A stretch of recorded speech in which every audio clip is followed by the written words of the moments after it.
A paz do Senhor Jesus, eu sou o pastor Renato Zanini, você está no Universo Teológico. Irmãos, estamos aqui mais uma vez no quadro O Homem Pergunta e a Bíblia Responde. Sempre lembrando que o nosso e-mail está em tela para que você mande para nós a sua pergunta, a sua dúvida, o seu questionamento, que no momento oportuno estaremos trazendo aqui a resposta à sua pergunta. Amém? Ok? Vamos à nossa introdução. É muito comum haver divergências em linhas teológicas acerca de um ou mais assuntos. Por esta razão, é bem possível que os nossos vídeos sejam bem aceitos por alguns, mas rejeitados por outros. Ainda assim, acreditamos que vale a pena expor o que nós temos aprendido no Senhor. Cabe ressaltar que não temos a pretensão de ser a palavra final sobre os temas aqui tratados, pois o nosso objetivo é apenas colaborar e incentivar os participantes a se aprofundarem cada vez mais na Palavra de Deus. Se este objetivo for atingido, já terá sido válido todo o nosso empenho. E para o estudo de hoje, nossa pergunta é: divórcio em caso de agressão é permitido? O que você acha? A Bíblia permite, em caso de agressão, que haja então o divórcio? Vamos ver? Vem comigo. Deus fez o casamento, Gênesis capítulo 2, versículo 24, mas o divórcio sempre foi um tema bastante discutido. E por causa da nossa natureza humana pecaminosa, nem todos os casamentos seguem até o famoso até que a morte os separe. Jesus disse que o divórcio não é do agrado de Deus, mas que Ele o permitiu por causa da dureza do coração humano. A Bíblia diz: respondeu-lhe Jesus, por causa da dureza do vosso coração, é que Moisés vos permitiu repudiar vossa mulher. Entretanto, não foi assim desde o princípio. Mateus capítulo 19, versículo 8. Porém, a grande questão que muitos discutem é: quais são os motivos reais que permitem um divórcio segundo a Bíblia? Meus queridos, já no início desse tema, considerado por muitos polêmico, nós já podemos ver que, na verdade, o divórcio ele não agrada a Deus. Em nenhum momento Deus se agrada daquilo que Ele uniu ser separado por qualquer que seja o motivo. Jesus fez questão de destacar isso, que o divórcio não é algo bom. Porém, Ele reconhece, o próprio Senhor reconhece que a nossa natureza pecaminosa faz com que chegue ao ponto de ter que pedir o divórcio. E por isso, foi dado então este princípio de causa de divórcio, em que pode sim haver o divórcio segundo a Bíblia. Porém, quais são esses motivos? Vamos ver? Então vem comigo. Vamos tratar desse tema de forma resumida e objetiva. Há pelo menos dois motivos claros para divórcio na Bíblia, a saber, a traição, Marcos capítulo 10, versículo 1 a 12, e o abandono por parte do cônjuge descrente, 1 Coríntios capítulo 7, versículo 15. Mas aí entra a questão: e a violência dentro do casamento? Não é um forte motivo para um divórcio? A pessoa que sofre violência, geralmente é a mulher, todos nós sabemos disso. Deve continuar sofrendo violência e permanecer casada? Você já parou para pensar nesse tema? Você já pesquisou na Bíblia? Você já chegou a alguma conclusão a respeito? Vamos ver o que a Bíblia diz. A resposta a essas perguntas é que a violência é sim um motivo para divórcio segundo a Bíblia. Aliás, não só para o divórcio, mas também para a denúncia à polícia, para que a justiça tome providências. Seguindo, biblicamente eu entendo que a violência dentro do casamento se enquadra nos 2 versículos citados, pois ao analisarmos todos os textos e contextos que tratam do assunto em pauta, eu chego à conclusão de que o grande ensino sobre o divórcio está na palavra traição. Meus queridos, antes de mais nada, eu fiz questão de destacar ali o eu, que eu entendo e eu chego à conclusão. Por se tratar de teologia bíblica, nós bem sabemos que há várias linhas teológicas. Haverá aqueles que não concordarão e outros que concordarão. Muitas vezes dentro da teologia nós temos 1, 2, 3, 4 linhas teológicas. Não estamos aqui para entrar em nenhuma discussão e nem fazer apologia ao divórcio. Não, muito pelo contrário.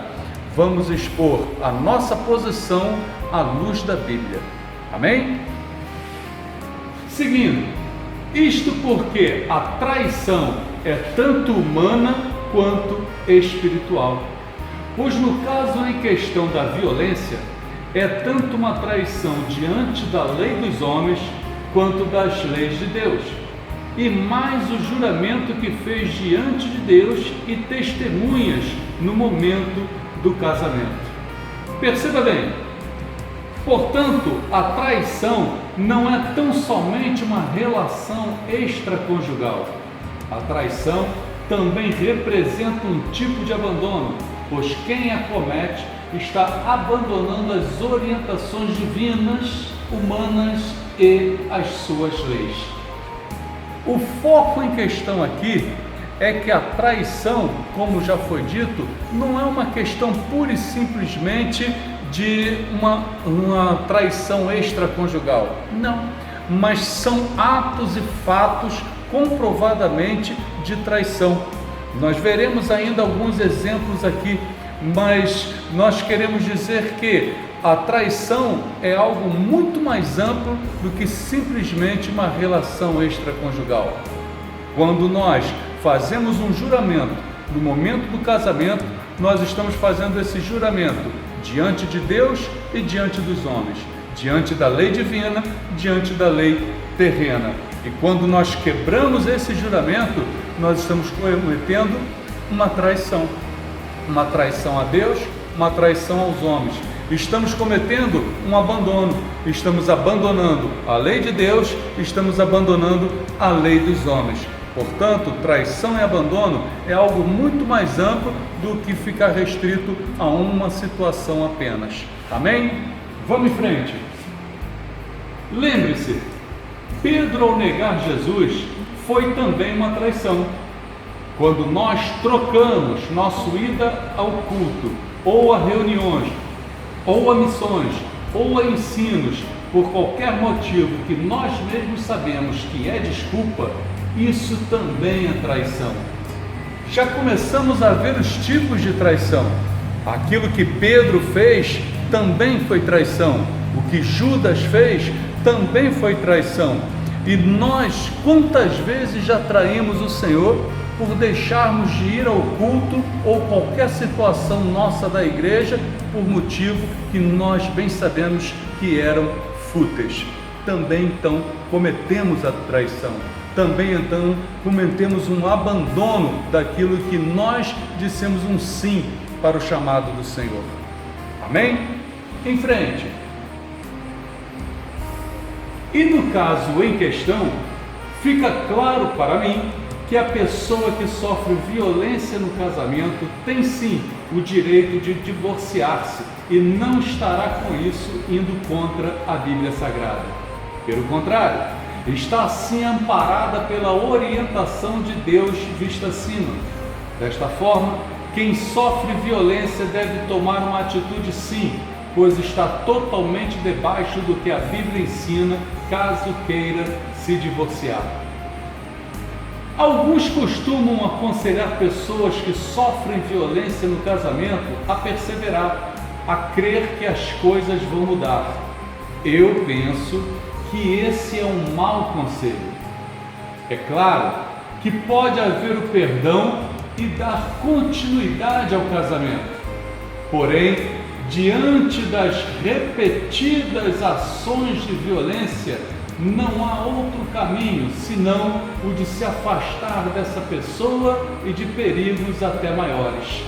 Então veja bem, como eu já disse anteriormente e volto a repetir, não estamos aqui para fazer apologia contra o casamento, a favor do divórcio, de maneira alguma. Nós queremos destacar que o perdão para dar continuidade ao casamento é sempre a prioridade, é sempre a primeira opção. Mas a pergunta é, até quando? Embora a Bíblia ela nos afirma que devemos perdoar sempre, porém, até quando uma pessoa vai ficar passivo à violência? Até que a violência se torne de maneira irreversível? Não creio que isso seja do agrado de Deus. Nós já aprendemos em estudos anteriores que uma ação do homem contrária a uma ordem, a uma orientação, a um mandamento da parte do Senhor, provoca uma reação da parte de Deus. É uma resposta à ação do homem. Portanto, Deus não se agrada daquele que vai agredindo, e muito menos daquele que vem sofrendo a agressão e também não tomar nenhum partido. Portanto, eu penso que é um mau conselho no caso de, diante das repetidas ações de violência, não há outro caminho senão de se afastar dessa pessoa e de perigos até maiores. Que perigos são esses? Pois quem agride pode muito bem até tirar a vida da pessoa, se tiver oportunidade. Não vemos isso todos os dias nos noticiários? Não é isso que vem acontecendo? Quanto maior a frequência da violência, a tendência natural, tendência da pecaminosidade, do pecado humano, é chegar nesse ponto mortal. Esse risco não deve ser corrido de forma alguma. Ninguém deve permitir violência dentro do casamento. No menor vestígio dela acontecer, deverá haver uma conversa séria do casal, deixando claro que isso não será tolerado. E caso continue, providências sérias devem ser tomadas em todas as esferas possíveis. Amém? Glória a Deus! Eu espero que esse estudo tenha contribuído para o seu enriquecimento espiritual. Amém?